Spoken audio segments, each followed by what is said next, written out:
March is when winter thaws into spring, and things are definitely heating up in the board game world.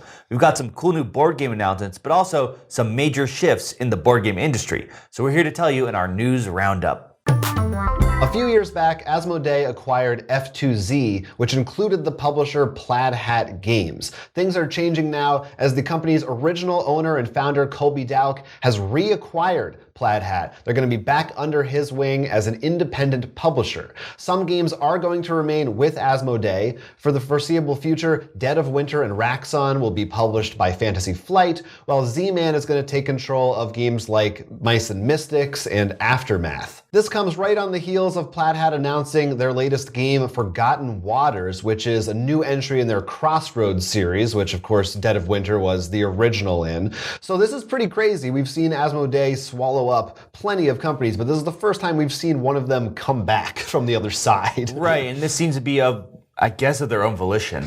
Yeah, it sounds like it didn't seem like they sold it to like CMON or something. Right. It's, Colby wanted this company back, I guess. Also worth noting is that Isaac Vega, who is behind many of their larger titles, and including the upcoming Forgotten Waters, is not making that transition. He's decided to go off on his own, parting on good terms, but he won't be with Plaid Hat anymore. So I think what's maybe a little bit scary about this and makes me wonder what's going on is, Plaid Hat, they're giving a lot of their bigger titles to Asmodee. I mean, it's pretty shocking. Mice and Mystics is staying with them under Z-Man. Dead of Winter. Yeah, and Dead of Winter, which those are like, that is Plaid Hat to me. And then what's even weirder is, as you said, Dead of Winter was their first Crossroads game, and there are, if you count the Pyro one, which I believe technically falls under the Crossroads system. It does. That means there's two others, so it's like one company has one Crossroads, and it's like a weird divorce. It is. And then Isaac Vega is the child who says, I don't want to live with mom or dad. He's hitting the road. So, I mean,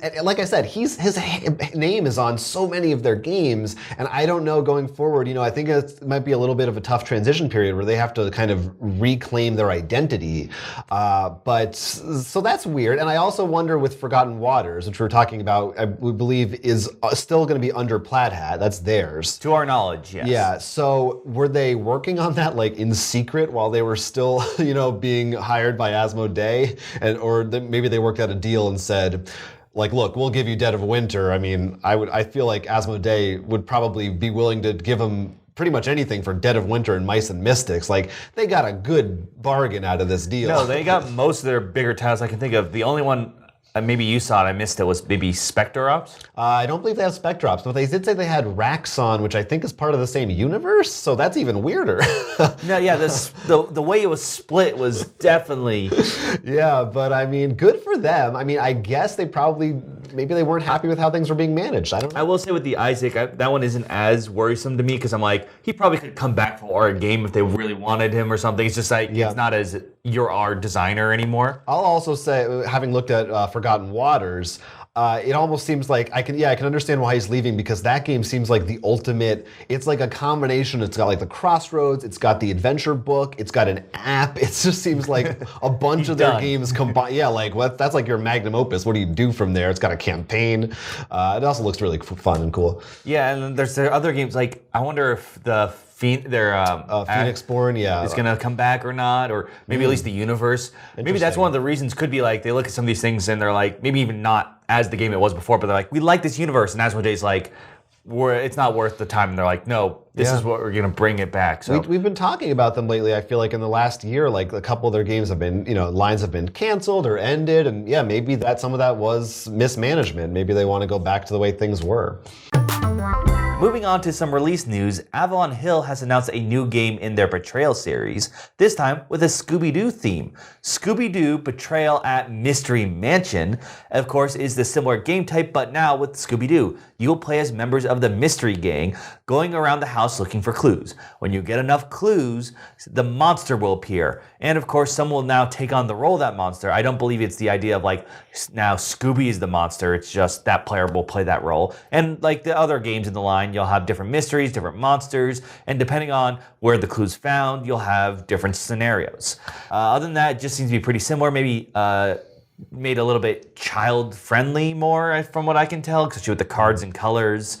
you're probably not going to get like a bloody murder scene or anything crazy like that. Right. Yeah. The Betrayal, it was fairly family friendly, but yeah, there could be some darker, weirder stuff in that game, so that makes sense. I think everyone thinks when they hear this, like, it's about time. Like, this seems like the perfect matchup, right, for that series. But also, maybe, I mean, for me personally, it's a little too late. 5 years ago, I might have jumped on this, been really excited. We should also note that this is interesting because there was another Scooby-Doo announcement only just a little while ago from the op with their more escape room game. Right. So Scooby-Doo is real hot right now. Oh yeah. Well, there is going to be the new. I think there's a new CG animated movie. Yeah. This looks, at least from what I can tell, all on the original TV show. I didn't see any Scrappy in there. Red herring. Or the comic, which I know is much more like post-apocalyptic, I think, if I recall. Yeah. The new comic is very strange. Yeah. But I mean, if people like Betrayal and if you like Scooby-Doo, it seems like I said, a perfect gateway family game, but just not one that I'm going to be interested in. Look, I like the Scooby-Doo board game renaissance. I think what I need is like a Sherlock story. Like you are like joining the Scooby-Doo gang, and then they tell you how they solved the mystery, and you help. I think that's the one. There's endless possibilities there. But you can check it out now. I think you can actually pre-order it now on like Amazon, some other sites. So if you're into Scooby-Doo and Betrayal, then this is the game for you. It's the 25th anniversary of the release of Settlers of Catan, and to celebrate, they are releasing 2 brand new versions of the Catan game. That includes one 25th anniversary edition. This is going to be the original game along with a 5 to 6 player expansion, a special scenario, and some upgraded components, new card sleeves, special player pieces, some fancier dice, things like that. Then there's also another version of the game which as of yet doesn't have a title or a release date. There's some details we don't know, but this is going to be a much more elaborate, fancier version of the game with a fully 3D board. So all of the mountains, the sheep, the little pieces you're placing are going to be this 3D topographical view of things. So a little more in-depth, making you really feel like you're examining that place, that you're immersed in the world of Catan. So, Catan, 25th anniversary, that's a fun thing to celebrate. I mean, always good to include that higher player count, though. That's nice. I will say for us with Catan, we felt like, because it adds a new rule where at the end of each round, you ask everyone if they want to build. So It becomes this great, like, build, no. Build. No. That wasn't our favorite, but it makes sense to include it. Yeah, no, that's what I'm saying. Yeah. Because you always want to be able to have a larger variety of count, whether it's not as optimal at those places. I do wonder how the other one will really differentiate itself. If it's just purely going to be the more really expensive version of the game. It comes with real sheep. Oh, now that would be nice. So again, look for these. Presumably they're going to be coming out this year because, Presumably. It's the year. Returning to the op, they have a new Harry Potter game, Harry Potter House Cup Competition.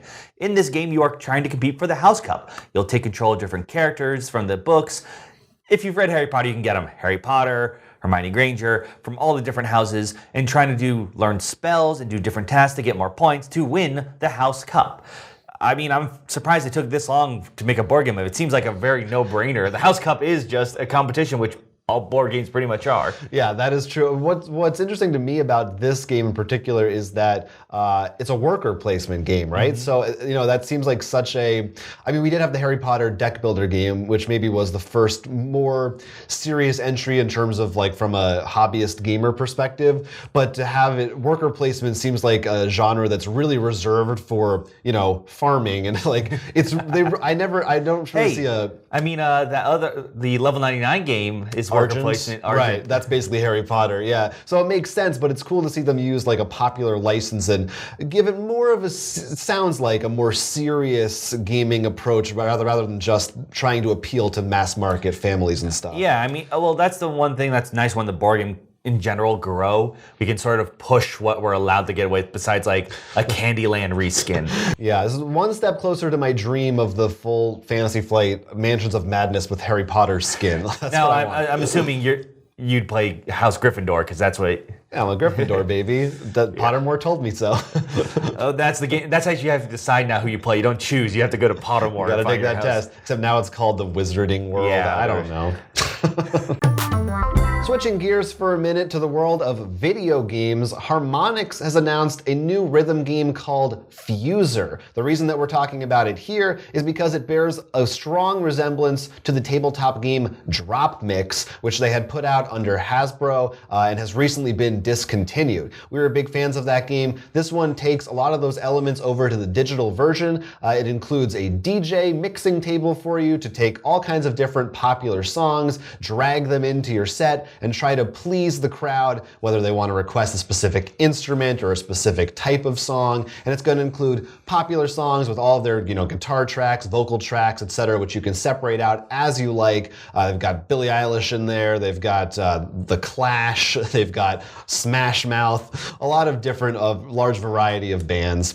This is a sad story for me, to be honest with you. Yeah. Because, as I said, I loved Drop Mix. I thought it was fantastic. And it kind of disappeared. So it's on one hand, it's nice to see that Harmonix has found a way to use those assets for something else. They worked hard on that tech. But this also doesn't have, the physical version was a head-to-head battle that, you were placing cards. It was almost like an area control thing. Mm-hmm. This doesn't appear to have any of that. It's really focused more on a single-player thing of trying to get a score with the crowd, and then also there's some freestyle modes where you can play with people and make mixes together. I would hope they keep that at least. So I don't know if they're going to announce more of that stuff in the future because it's digital, so they easily could add it. I will say also another small reason why I liked the old version. Yeah. Since Hasbro made it, we got Transformers, Power Rangers, G.I. Joe. Yeah, that was fun. Unfortunately, I think Hasbro also just didn't know how to manage a physical game like that, which you'd think they would because, they have Magic the Gathering, other things under their belt. But Wizard has it. It's managed differently.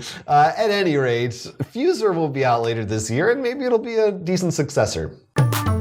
Keeping it digital, we're now going to talk about Amazon's newest show, Tales from the Loop. That's because you may recognize the name because it's an RPG published from Free League Publishing. However, this isn't really based on the RPG as much as just the art from it.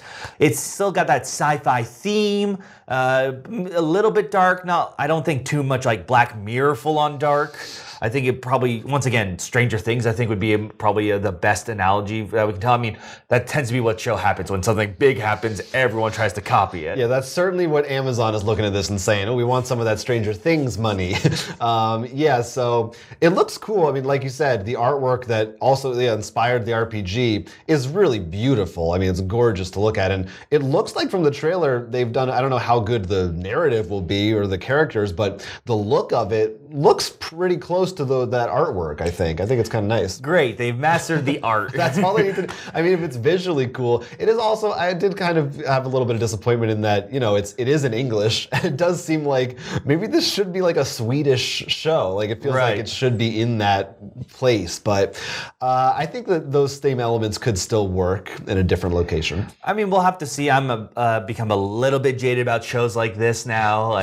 Imagine the problem is sometimes they just try to be like this masterpiece of, they even say this groundbreaking show. I'm like, you're not out yet. You don't know you're groundbreaking. You haven't broken any ground yet. Calm down. So, and some other shows which we've talked about on our podcast a bit that may have disappointed us. So I'm not trying to get my hopes up just yet. Locke and Key is a gorgeous graphic novel from Joe Hill and Gabriel Rodriguez that has recently been turned into a Netflix series, maybe one of those series that we've been disappointed by in the recent past, but your mileage may vary. And perhaps to capitalize on maybe the success of that show, or at least its name getting more out into the mainstream, IDW has announced a brand new game, Locke and Key Shadow of Doubt. And this one is based still strictly on the comics themselves, not the show. It uses all the art from the comic. It's a light game in which you'll be exploring Key House, trying to find all the different keys and using their abilities. However, there's also a social deduction aspect to it in that one player is secretly a demonic being in disguise, and you have to figure out who that is before they can fulfill their secret goal. So this is not the first Lock and Key card game. Cryptozoic published one years back, also based on the comic, and that was also it was a very light, extremely light game. And this too sounds light, but it sounds like maybe it's a little more in the direction of the theme of the original comic. No, I definitely think, and what's beautiful about this whole series in general is, when you look at something like Battlestar, that kind of stuff, or a trader. Like the idea that anyone can be the trader, it makes perfect sense. Right. I think it fits the theme pretty well. I mean, we talked about the Scooby-Doo Betrayal. This is another license that Betrayal works perfectly with. Yeah, this won't be fully in that direction. Like I said, it's like a $20 card game, and that's my only thing is I wonder how deep it's going to dive into the actually exploring the house, as they say, and how that's going to work, or if it's really just going to be maybe like a Resistance style game where it's like, you're in this room now, who are you taking in? Like when we what's your mission? And someone's like, to get the king a cheeseburger. Right, or whatever it is. Yeah, you'll find out what that is. But I'm glad that they're trying to bring it back. And again, like Harry Potter, I would hope for someone to do eventually a full, really in-depth game with minis and tiles. That's what I want. Hey, I mean, the Metal Gear game, they did that. So maybe if this sells well, they'll then try to bring it over to Kickstarter. Yeah. And I'm sure that one you will back. Yeah, I probably will. A lot of really big, interesting stories to chew on this week. It'll be very interesting the rest of this year to see how these things shake out, and to see if any more companies follow suit after Plaid had or something similar like that. If they're, like you said, if Asmodee is trying to shake some of these companies off or not. We got a bunch of new board game releases as well. Some of them using very popular properties in ways that we were like, it's about time. Right. And some of them that we're just waiting for them to hit that much bigger board game scene. We'll get you Lock and Key someday. Someday. Let us know in the comments which ones of those you're looking forward to, or I'm sure you have thoughts on some of the other stories this week. Yeah, are you going to watch that new Amazon show? Let us know. Until next time, I'm Jonathan. I'm Will. This has been the Roll for Crit News Roundup. We would love it if you liked and subscribed to this channel and supported us on Patreon as well. For legal reasons, we've got to disclose we're on Facebook, Instagram, and Twitter with more awesome content.